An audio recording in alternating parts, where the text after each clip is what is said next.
আসসালামু আলাইকুম এভরিওয়ান। আজ আমি আপনাদেরকে দেখাচ্ছি, দেখেন আমার বাড়ি 7 জন অতিথি এসে।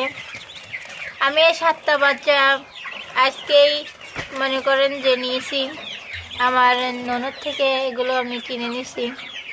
দেখেন আমার এই 7টা বাচ্চাই কিন্তু 7টাই কিন্তু সাদা বাচ্চা, আর সাদা বাচ্চা তো আমার খুবই প্রিয়। আমি অনেক ভিডিওতে আপনাদেরকে সবার বলেছি। আর এই সাদা বাচ্চাগুলো আমার নেওয়ার একটাই কারণ যে আমি এবার আমার যেগুলো চীনা হাঁস থাকবে সবগুলোই যেন সাদাই থাকে। আর আমার তো বেশিরভাগ কালো হাঁস, আমি কালো হাঁসগুলো সব হাত বদল করব, ওগুলো সব সেল করে দেবো। আপনারা যদি কেউ নিতে চান আমার সাথে যোগাযোগ করতে পারেন। আপনারা যদি আমার হাঁসগুলো আবারও কেউ দেখতে চান, আমি অবশ্যই ভিডিও করে আপনাদেরকে দেখাবো। আর আমার সবগুলো সাদা বাচ্চাই থাকবে, সাদা হাঁস থাকবে, সাদা বড় মদ্দা মেয়ে এগুলোই সাদা, সব কিছুই রাখবো। তার পাশাপাশি এই বাচ্চাগুলোই আমি নিচে আজ দেখেন আমি একটা সাসের ভিতরে কিন্তু ওদেরকে রেখেছি। এখানে কিন্তু একটা ব্রুডিং সিস্টেম মতন করে এর ভিতরে ওদের আমি খেতে দেব, এখানে রেখে দেবো কিছুদিন। আর এই বাচ্চাগুলো কিন্তু মেশিনে ফুটানো না, ওর মায়ের কোল থেকেই নেওয়া।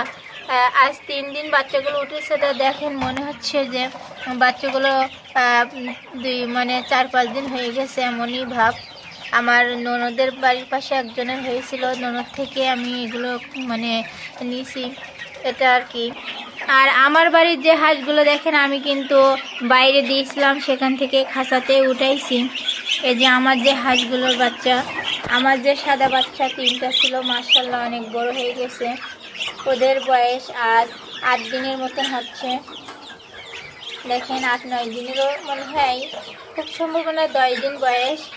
দেখেন আমার বাচ্চাগুলো কত মাশাআল্লাহ। আর আপনাদের ভালো লাগলে অবশ্যই কিন্তু মাশাআল্লাহ বলবেন। আর আমার ভিডিও ভালো লাগলে সাবস্ক্রাইব করবেন। এই যে